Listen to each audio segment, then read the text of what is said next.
할렐루야. 여러분을 정말 진하게 사랑하시는 그 주님의 그 따뜻한 사랑이 오늘 또 느껴지는 예배 시간 되기를 축복합니다. 주님이 주의 음성을 들려주시고 또 성령으로 뜨겁게 안아주시기를 바랍니다. 요한계시록 강의를 들으시면서 꼭 그렇게 하시기 바랍니다. 세상을 통해서 요한계시록을 보시고요, 또 요한계시록을 통해서 꼭 세상을 보시기 바랍니다. 그러니까 이 세상에 이런 많은 그 일들과 계시록의 내용들이 굉장히 밀접하게 뗄 수가 없는 이 부분들이 있어요. 그래서 요한계시록은 세상을 통해서 요한계시록을 봐야 하고, 또 계시록을 통해서 세상을 봐야 되겠구나. 아멘. 지난 시간에 첫째 인에 대해서 우리가 말씀을 들었습니다. 1절에 보면 보좌에 앉아 계신 성부 하나님의 손에 두루마리가 들려져 있는데 7중으로 임봉되어져 있었습니다. 그럴 때 어린 양 되신 예수님께서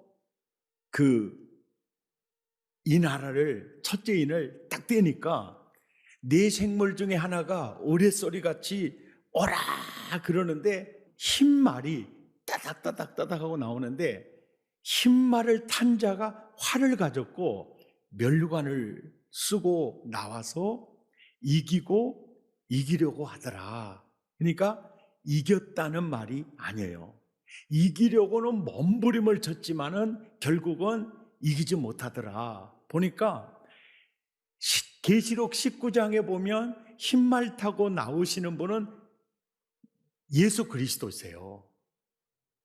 그리고 예수 그리스도 머리에는 언제나 면류관이 있어요. 그런데 딱 다른 점이 뭐냐면, 예수님은 검을 가지고 나오는데 여기는 활을 가지고 나왔다는 거.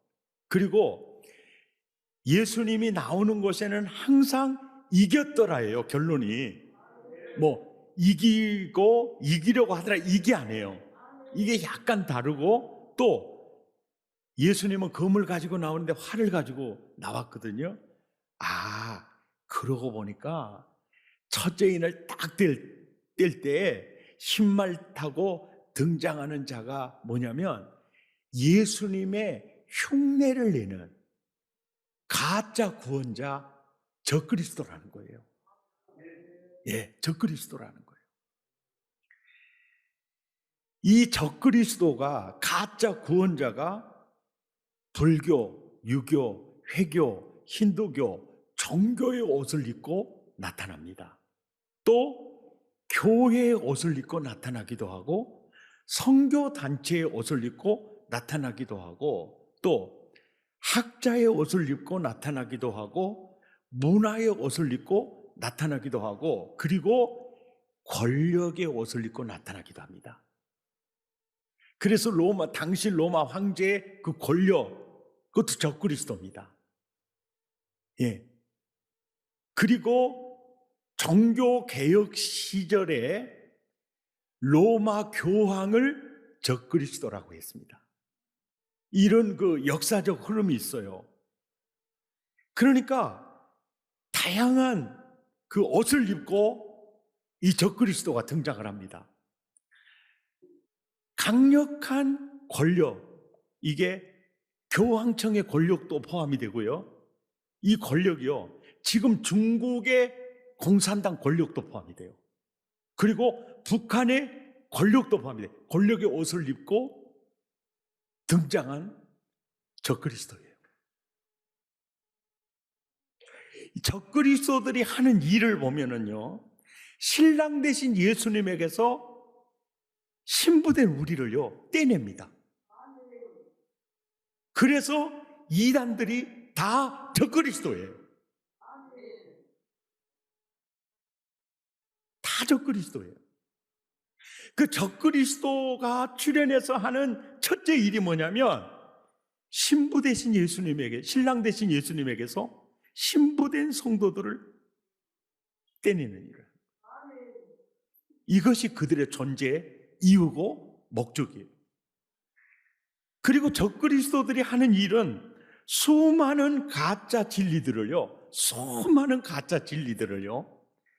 마치 백화점에 물건을 진열해 놓듯이 진열해 놓고 진짜 바른 진리를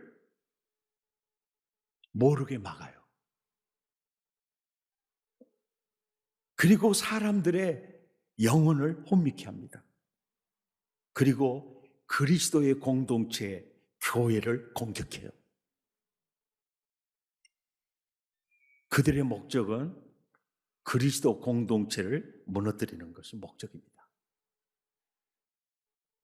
그래서 그리스도의 그룹을 무너뜨리기 위해서 적그리스도 그룹은요, 종교를 초월해서 연합합니다.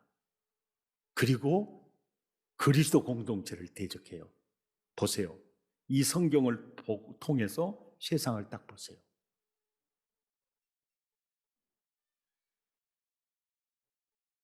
이제 둘째인 시작합니다. 3절과 4절 함께 읽죠. 시작. 둘째인을 떼실 때 내가 들으니 둘째 생물이 말하되 오라 하니 이에 붉은 말이 팍 튀어나오니까 사도 요한이 볼 때 이 생전 처음 보는 붉은 말이 팍 튀어나오니까 이게 각인. 그러더니 그 탄자가 있잖아요. 땅에서 화평을 다 재버리는 거예요. 그리고 서로 죽이게 만드는 거예요. 그리고 아주 그 탄자에게 큰 칼을 들고 있어요. 이렇게 딱 볼 때 사도 요한이 둘째인을 딱 들 때 무슨 생각을 했겠어요? 화평을 제하여 버리며, 이건 분쟁을 상징하죠.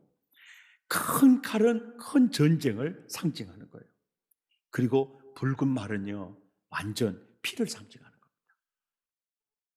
둘째인은 전쟁이에요. 이 말씀을 보면서 현대 그리스도인들은 끊임없는 전쟁을 생각하면서 1차 대전이 있었지, 2차 대전이 있었지, 아마 3차 대전도 있겠구나, 이런 생각을 하게 돼요. 그러면서 아마겟돈 전쟁까지도 아마 그렇게 되지 않겠는가, 이렇게 이제 생각을 하는데, 우리는 굳이 그렇게 생각할 필요가 없는 것이요. 보십시오. 지금 전 세계는요, 다 무기 개발하고 있어요. 다 아주 허리끈을 졸라매고 경제적인 것을 굉장히 준비하고 있어요. 보세요. 모든 나라가요, 결국은 전쟁 준비하고 있어요. 그러면 둘째인이 떼졌다는 겁니까? 안 떼졌다는 겁니까? 떼졌다는 거예요. 제가 몇 주 전에 세대주의 신앙 얘기하니까 여러분 어려웠을 거예요. 그래도 뭔 말인지 잘 모르셔도 상관은 없는데요. 왜 듣기도 어렵고 하기도 쉽지 않은 설교 왜 했겠어요?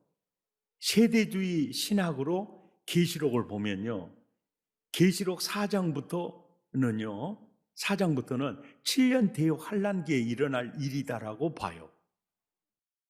그러니까 7년 대환란 되기 전에 우리에게는 관계가 없는 말씀이 돼버려요. 그러니까 세대주의 신학이 성경을 바로 못 보게 하는 원인을 제공하고 있다는 거예요. 그러니까 세대주의 신학으로 성경을 보는 게 좋을지, 개혁주의 신학으로 성경을 보는 게 좋을지, 이제는 본문 속에 들어가서 제가 보자고 말씀드린 적이 있었죠. 이해가 되십니까? 그래서 그 설교를 했던 겁니다. 아멘. 지금은요, 우리가요, 휴전 속에 살고 있는 거예요. 언제 무슨 일이 어떻게 터질지는 아무도 몰라요. 중국, 미국뿐만이 아니에요. 한국, 북한뿐만 아니에요. 일본 모든 나라가요. 사실은 전부 전쟁 준비예요. 우리는 지금 이 전쟁 속에 살고 있는 겁니다. 셋째 인을 보겠습니다.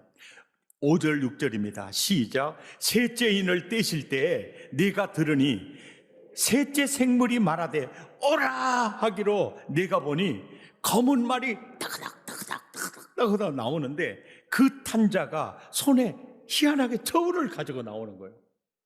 그러더니 내가 네 생물 사이로부터 나는 듯한 음성을 들으니 이르되 한 데나리온에 밀 한 대요, 한 데나리온에 보리석대로다.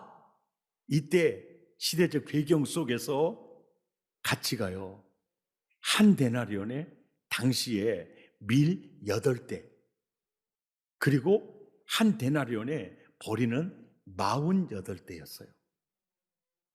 그런데 밀 한 대고 보리 석 대다 그러면 물가가 엄청 뛰어오르는 거예요. 딱 뭡니까? 기근입니다. 기근. 빌 게이츠가 하버드대에서 강연하면서 하는 말입니다. 지금 지구상에는 1달러가 없어서 죽어가는 사람들이 절반이 넘는 지구촌을 차지하고 있다는 거예요. 이 지구촌의 모든 그 부를 5%가 다 가지고 있다. 이게 먼지의 사실은 결과이거든요. 그래서 많은 사람들이 자본주의를 공격을 합니다. 이 심각한 이 부익부 빈익빈 이 양극화 얘기를 해요. 그래서 이 반발로 나오는 사상이 사회주의고 공산주의거든요. 그리고 벌써 사회주의, 공산주의 역사가 많이 흘렀어요. 흘러가서 사회주의 사회를 보고 공산주의 사회를 보니까 거기는 양극화가 정말 없느냐? 자본주의 사회보다 양극화가 더 심해요. 멀리 갈 것도 없어요. 저 북한이나 저 중국이나 러시아 보세요. 엄청나요. 다른 점이 하나 있어요. 자본주의 사회에서는요, 록펠러라든지 빌 게이츠라든지요, 그리고 엄청난 부자들이요, 기부를 엄청나게 많이 합니다. 그런데 사회주의, 공산주의 사회에서는요, 많이 가진 자들 것을 빼앗아 나눠 먹자, 이 무브먼트는 있어도요, 자기가 가진 것을 풀어서 주지는 않습니다. 김정은이가 먹는 술 먹지 않고 끊고 줄임배를 채워주지 않잖아요.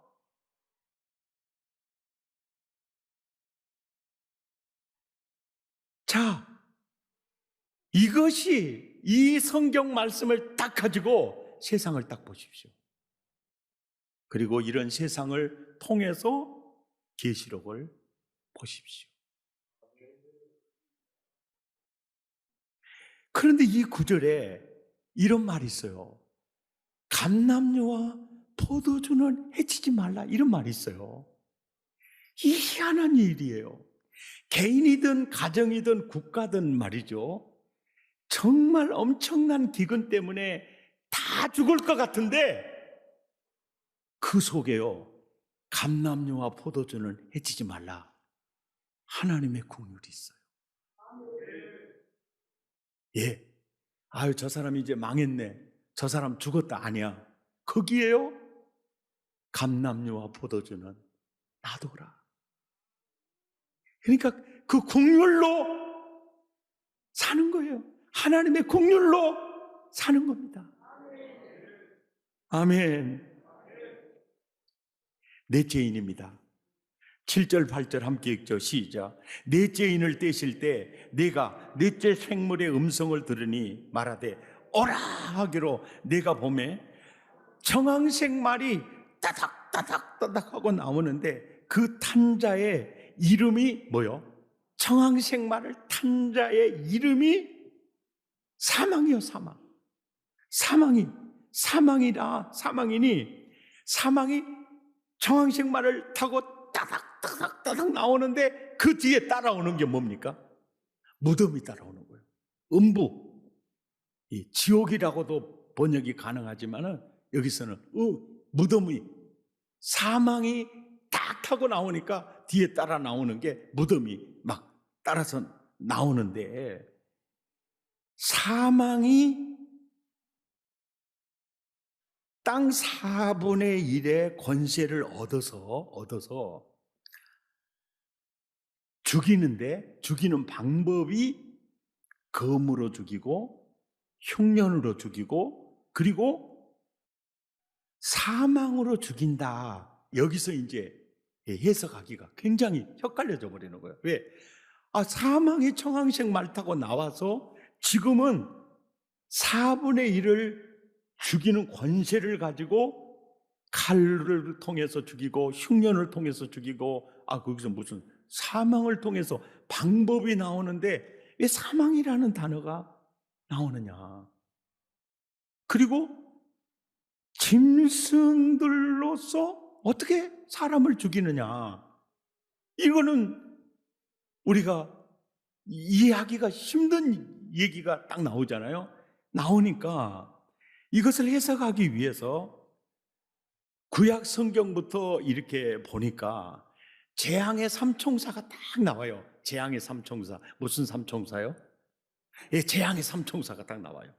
역대상 21장 12절에 딱 보니까 재앙의 삼총사를 한번 찾아보세요.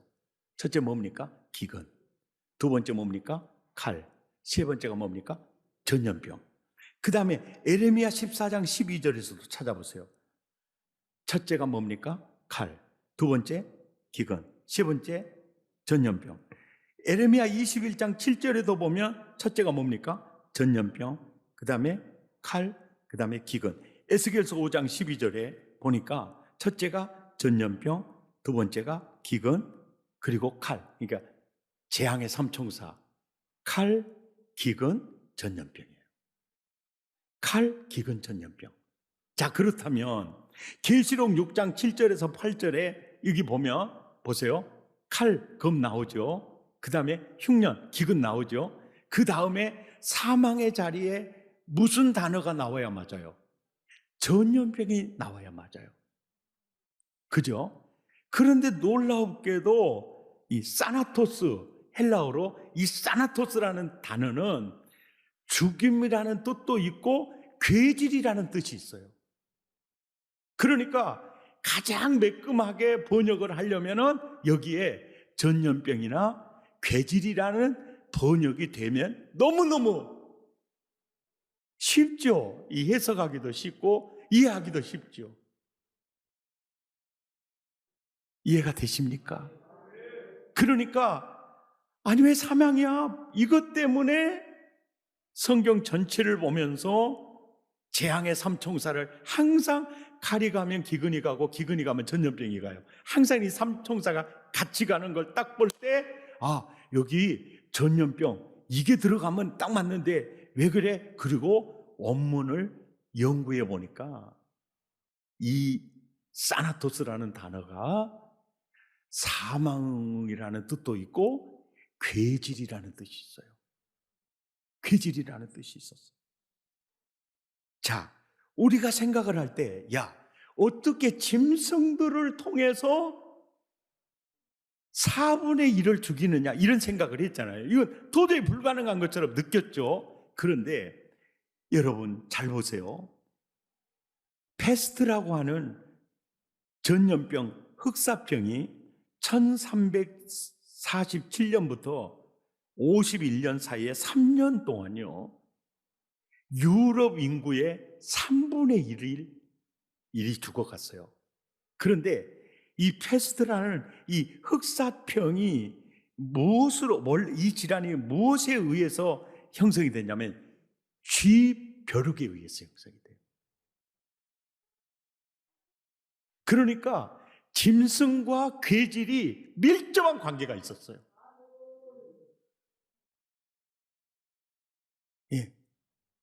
왜 우리가 그 돼지들을 예? 그 바이러스에 감염된 돼지들을 왜 다 갖다 살처분했습니까? 왜 멧돼지들이 오면은 막 겁을 내고 막 이렇게 합니까? 왜 그 새들이 그렇게 아름답게만 있는데 왜 그냥 제발 오지 말라 뭐 이런 식으로 왜 합니까? 멧돼지 출몰하면 난리가 나잖아요. 아주 뭐 방역을 위해서. 그리고 오리, 닭, 이게 뭐요? 조류 인플루엔자. 야, 이거 이미 성경에 일이 기록이 돼 있어요. 짐승으로 말미암아서 어떻게 사람이 이렇게 죽느냐? 우리 이해를 못했죠. 예, 에볼라 같은 경우에도요, 이 짐승들의 분비물에 의해서 막 전염이 되는 거예요. 이야, 성경이요. 보통 말씀이 아니죠. 너무너무 정확하게 말씀을 하고 계시죠. 코로나19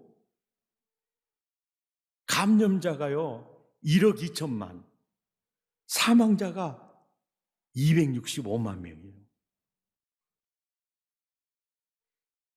자, 첫째 인과 둘째 인과 셋째 인과 넷째 인은요, 패키지예요. 말 시리즈 재앙이에요. 말 시리즈 재앙. 나팔도 첫째와 넷째까지가요, 한 패키지예요. 그 한 팀입니다, 팀. 이게 또 팀이에요.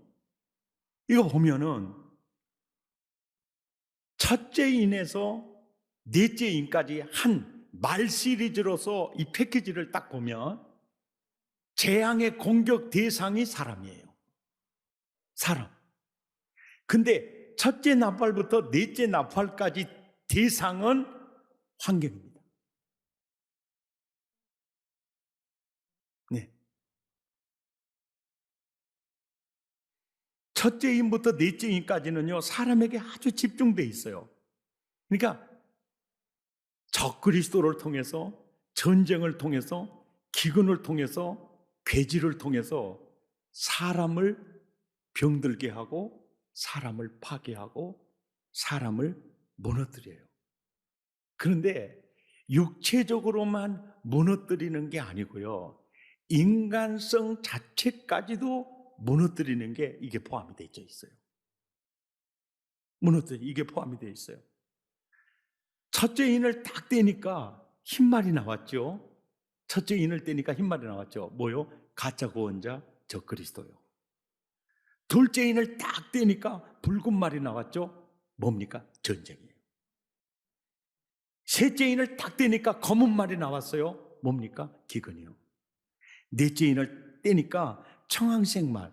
여러분, 청황색이라는 그 색깔 자체가요, 이게 무슨 색인지 가르쳐 드릴까요? 요즘이야 뭐 그럴 일이 없겠지만은, 예? 김창렬 장로님, 학교 다닐 때 뒷골목에서 한바탕 해본 적 있어요? 누구 코피를 터버렸다든지, 아니면 내가 눈이 밤처럼 이렇게 뭐 됐다든지 해본 적 있어요? 예, 있죠. 그 색깔이 무슨 색깔이요? 푸른등 색깔. 그 색깔이 바로 이 화청황색이에요. 이 죽음색입니다. 죽음색. 괴질. 예, 괴질이에요. 이걸 딱 보니까 보십시오. 예수님 재림 프로젝트가요, 어느 정도까지 와 있는지를 보세요. 첫째 인 떼졌습니까? 안 떼졌습니까? 떼졌어요.